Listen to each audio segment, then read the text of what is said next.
MagicaCSG is a 3D modeling program made by FGC. It's $5 to access the most recent beta version on their Patreon, and it's absolutely worth it to support the development. I'll leave a link to that in the pinned comment. As we go through the tutorial, keep in mind that nearly every button and slider you hover over with your cursor will have a name at the bottom of the screen, and some of them will also have a keyboard shortcut to be used at your convenience. Before we get to the main bulk of things, on the top right we have the undo and the redo buttons, the open project button, the save project button, save project as, new project, duplicate project, and remove project to trash buttons. If you want to rename your project, you can click here and type it in whatever you wish. On the left side of the screen, this panel has 4 tabs. The scene outline is a default selection and it shows your object list and stroke list. Think of objects as layers in a 2D painting program. They contain the strokes, the pieces the object is made of, and you can change their properties independently of the others. These buttons let you add or delete objects, as well as move them up and down in the object list. And you can parent or child them, which I'll cover in another video. A new object comes with a cube stroke by default. Here you can add or delete strokes as you wish, and move them up and down in the stroke list. Now the order does matter, but I'll get into that later. I haven't been able to figure out what this toggle does, so I just leave it off. You can hide any stroke or object from view with these eyeball toggles, and you can rename any stroke or object by right-clicking them. The project list is the folder icon. It's simply a directory of MagicaCSG related files, your renders and scenes. The I/O tab lets you import or export parts of your scene, and the export mesh button turns your .csg file, the format that it stores project files, into a .py file, which you can then use in other 3D programs if you wish. The settings tab just displays the GPU usage and the line number, which are the numbers next to the strokes and objects here. So you can toggle these on or off at your discretion. This is your 3D workspace where you can manipulate strokes and objects. You can left click to select them, left click and drag to rotate it in any direction, right click anywhere and drag to orbit the view, and scroll the mouse wheel to zoom in and out. If you prefer to use the keyboard to move the view, W and S zoom in and out, A and D orbit left and right, and Q and E orbits up and down. When you select a stroke, this multicolored compass comes up, called a gizmo. These let you move the stroke throughout the 3D space.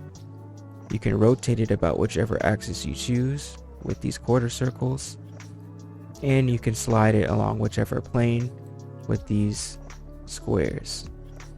I'll explain how the dots work when I cover the Gizmo panel. At the bottom left, it displays how much memory MagicaCSG is using if you have that setting toggled on. The bottom right has a view cube that displays the orientation of your viewport. You can left click and drag to rotate it and move it around. You can also click the faces, edges, or corners in order to snap to that angle. At the top left, you have the World and Shape Editor tabs. We're currently in the Shape Editor tab, and I'll cover the World Editor later. For now, let's go over these tools.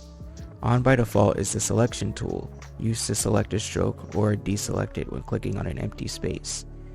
You can select multiple strokes by holding Shift and clicking, or clicking and dragging the selection box. Next we have the Free Move tool, which lets you move your stroke around when you click and drag. And last we have the Stroke tool that lets you place clones of your last selected stroke. You can use these buttons to delete or add in any stroke that you have selected. And next to that is the Array tool, which up to a maximum of 16, If you hold shift and drag an arrow on your gizmo, you can clone out your stroke in such a way. Now that we have so many strokes within this object, the resolution of each stroke has decreased. These buttons up here, the minus and the plus, will increase or decrease the resolution by clicking. And if you click and hold, it'll go all the way to the max. Now if you have too many strokes inside an object, the maxing out the resolution won't always help you. So be sure to separate them out into multiple objects to avoid this issue.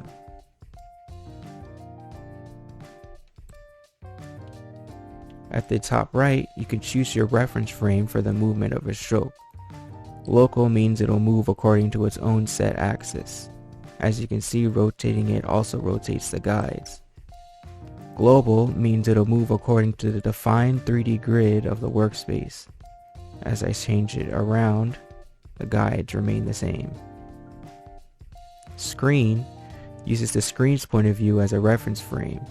As you can see, now the arrows and rotation circle line up with the screen. Lastly, target uses the center of the selected stroke as a reference frame.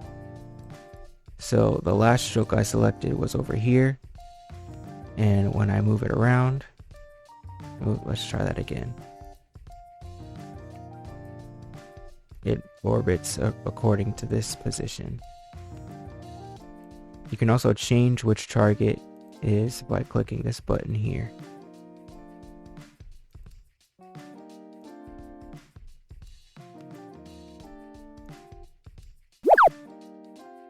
Just below the viewport, we have the bottom panel, which contains the color palette, the capture image button, which turns the current camera view into a PNG image, the console for advanced users. If you don't already know how to use this, then don't worry about it.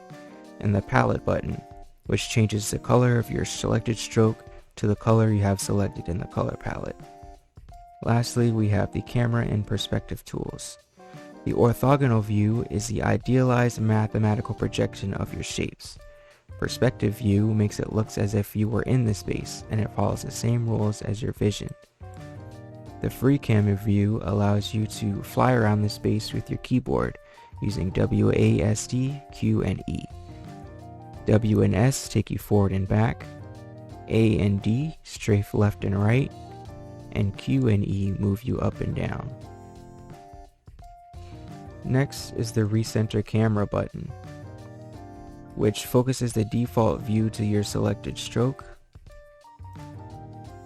the center of multiple strokes you have selected, or if nothing is selected, your entire scene. Next to that is the camera ruler, which lets you click and drag to change the view in units of 5 degrees. And last is the view cube toggle. In the color palette, you can choose a color of your liking between these 3 default palettes. The last one is an empty palette for your own customization. On the right side, there is the hue, saturation, and value color picker, or the RGB color picker, which you can switch between by clicking here. You also have additional options to fine-tune your color by showing the values here, or expanding the saturation value block. Once again, if you have a single stroke or multiple strokes selected, you can click the palette button to assign those strokes those colors. I personally don't like having a color palette open as I work because it gives less space for the viewport and feels very distracting, so I'll cover an alternative method when I explain the stroke panel. Remember these dots? Here's where they come in.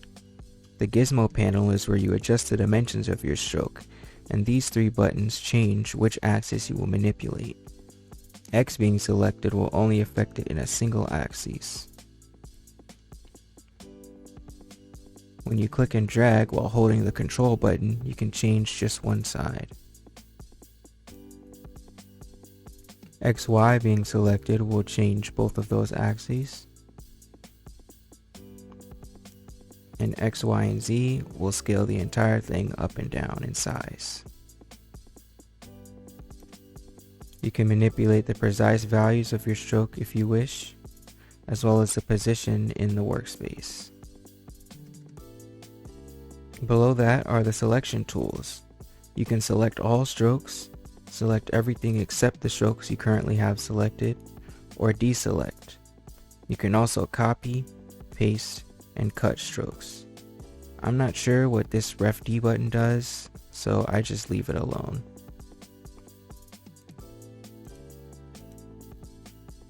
Just below that, you have the transform tools, which lets you copy the movements of a previous stroke and paste them to another.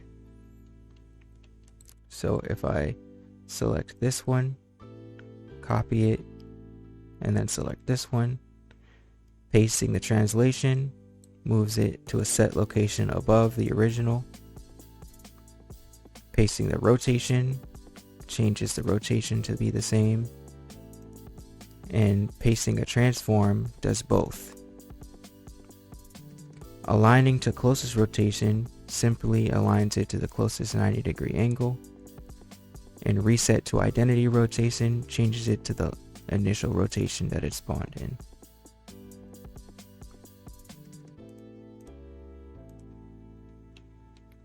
Next are the align tools. These allow you to align your strokes along a specific axis.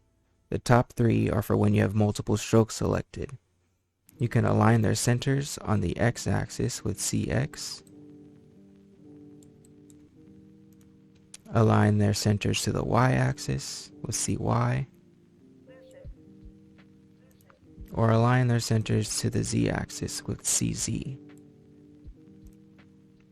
AX will align all of their axes to the x-axis. AY aligns them all to the y-axis. And AZ aligns them all to the z-axis. These next three tools allow you to type in a positive or negative value to your liking and either click or click and hold to adjust your stroke. Holding shift while doing so will reverse your transformation. So scaling lets you change the scale of an axis by the amount you type, and U changes the size of the whole stroke.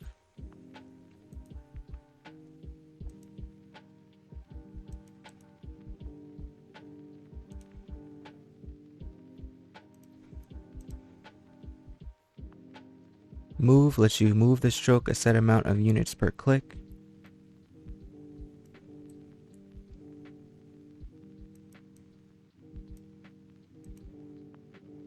You can use the rotate tool to change the angle of your object's rotation.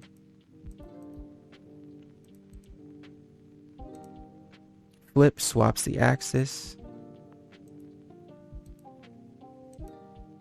And M changes it across the mirror plane, which is the x-axis by default. Your snap tool lets you to fine-tune what set value you move your stroke around to with the arrows or the rotation tool by holding Alt. I usually just leave these values alone.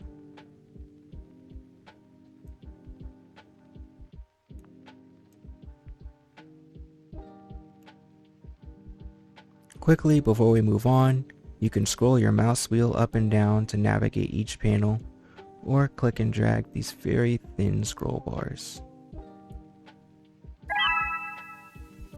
The stroke panel can get complicated, so I'll go into more detail in the next video. For now, let's cover the basics. This panel lets you change the properties of a stroke. There are 5 different modes that change your stroke in different ways. On by default is the extrude mode. Each shape has different parameters you can adjust below, which change according to what mode you have selected. You can click and drag a default primitive from this area into the viewport, or you can change a selected stroke by clicking through these. Now be careful when you do this, because clicking one type and back to another can change your stroke in unintended ways, So if you want to go back, it's best to just use the undo button. Just below those are the operations, and this is why the order of the strokes matters, as a stroke will only interact with other strokes above its current position in the stroke list. Union is the default selection, and when two strokes are touching, they'll blend together.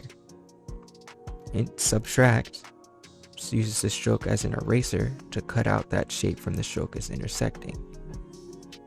Intersect will cut out everything in the object except for the intersection between the stroke and whatever it's intersecting. And replace will replace the intersected part of the shape with its own properties. Underneath that is the mirror tool, which gives you a reflection of your stroke over the chosen axis. At the very bottom of the panel, you can toggle the mirror planes on, so you can see how the mirror tool works.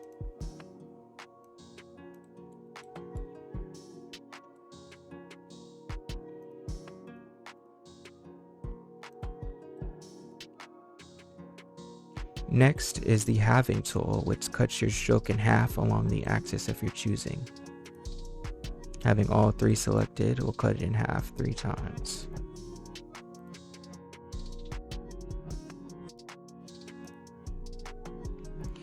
As an alternative to the color palette, this square gives you access to the RGB or hue saturation value color picker.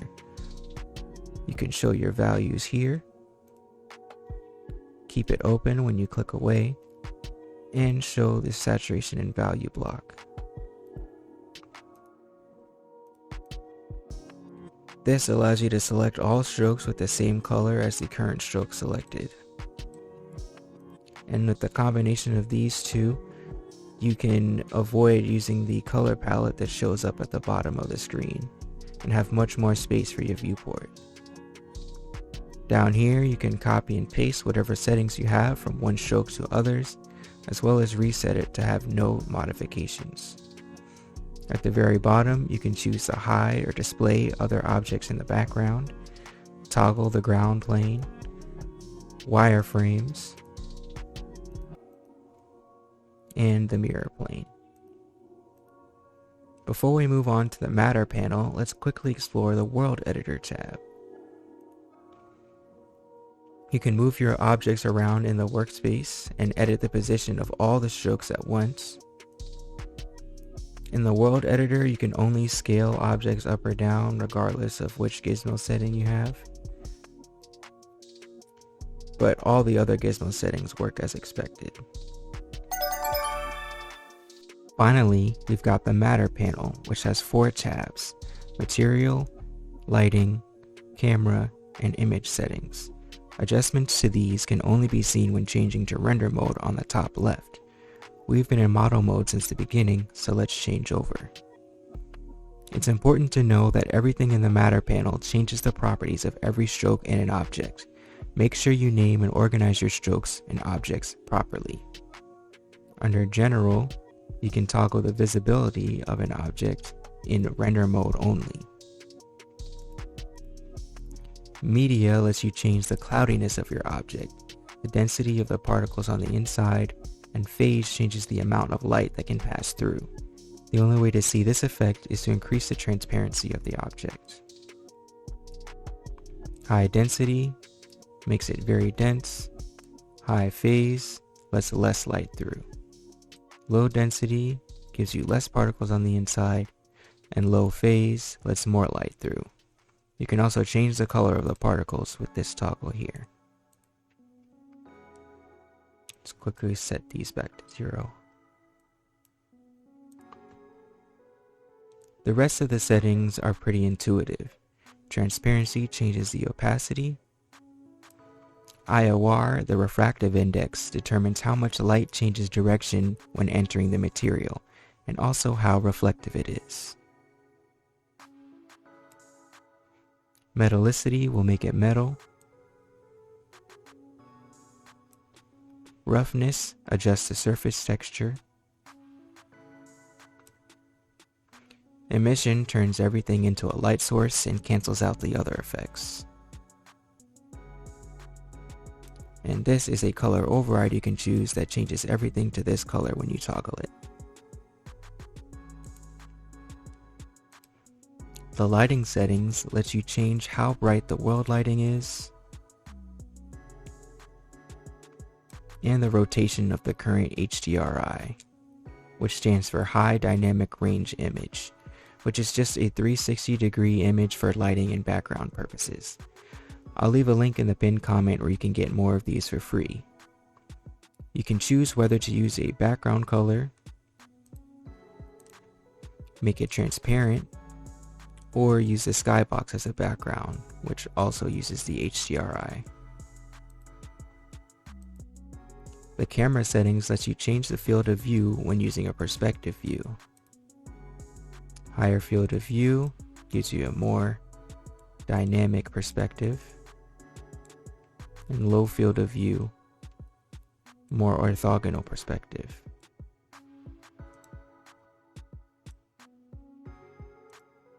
Aperture adjusts how clear the focus is when your depth of field setting is toggled. So when I have this on and I click anywhere in my viewport, it'll focus around that point. Having a high aperture makes less of the image in focus, and having a low aperture makes more of the image be in focus. You can reset the focus to 0 by clicking here, and toggle it off by clicking here. Exposure changes how bright the image is, and vignette gives you a shadow around the edges. Image settings lets you change how light behaves when you render. The number corresponds to how many times the light bounces to another surface. Any diffuse setting above 1 will make the reflected light be the color of the surface it's reflecting from. Any specular setting above 2 allows that light to bounce around inside a transparent object and reflect from the surface.